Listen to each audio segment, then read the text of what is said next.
നല്ല cast and ചീൻചട്ടിയിൽ ഇതുപോലെ ഇങ്ങനെ കലത്തപ്പുണ്ടാക്കി കഴിച്ചോ. അടിപൊളി ടേസ്റ്റാണ് കേട്ടോ, നല്ല ആരെടുത്തിട്ടുള്ള. അപ്പോൾ അതുപോലെ ഉണ്ടാക്കിയെടുക്കാനായിട്ട് 1 കപ്പ് അളവിൽ പച്ചരി വേണം, 1 കപ്പ് അളവിൽ ബിരിയാണി ഉണ്ടാക്കുന്ന കൈമാ റൈസും വേണം കേട്ടോ. അങ്ങനെ നന്നായിട്ട് മിക്സാക്കി ഒരു 2.5 മണിക്കൂർ നേരം എന്ത് ചെയ്യുക, അതിനെ സോക്ക് ചെയ്യാനായിട്ട് വെക്കുക. അത് സോക്കാവണ നേരം ഈ ഒരു പരിപാടിയൊക്കെ ചെയ്ത് കേട്ടോ. അതുപോലെ തന്നെ ശർക്കര ഒന്ന് മെൽറ്റാക്കി എടുക്കണം.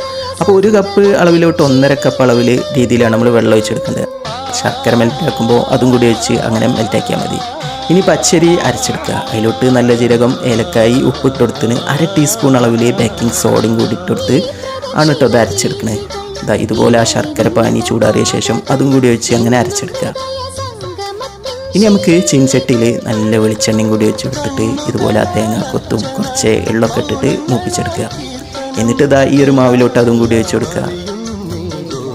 ഇനി നമുക്ക് എന്ത് ചെയ്യുക, ഈ കാസ്റ്റ് ആൻഡ് ചീൻചട്ടി നന്നായിട്ട് ചൂടായി വരുമ്പോൾ ആ തേങ്ങാക്കൊത്ത് മൂപ്പിച്ചിട്ടുള്ള ഒരു വെളിച്ചെണ്ണ ഉണ്ടല്ലോ, അതിൽ തന്നെ നമുക്കിത് മാവൊക്കെ ഒഴിച്ച് കൊടുത്ത് ഇതുപോലെ ഒരു 10-12 മിനിറ്റ് നേരം അടച്ചു വെച്ചിട്ട് വേവിക്കുക. അത് കഴിഞ്ഞ് തുറന്നിട്ടിട്ട് അതിൽ ആ വെള്ളത്തിൻ്റെ അംശമൊക്കെ പോയി കഴിഞ്ഞാൽ ചൂടാറി കഴിഞ്ഞാൽ ഇതുപോലെ കട്ട് ചെയ്യുക. അപ്പോൾ നല്ല ടേസ്റ്റ് ആട്ടോ. ഉണ്ടാക്കി നോക്കിയേ, ഫോളോ ചെയ്യാനും മറക്കല്ലേ.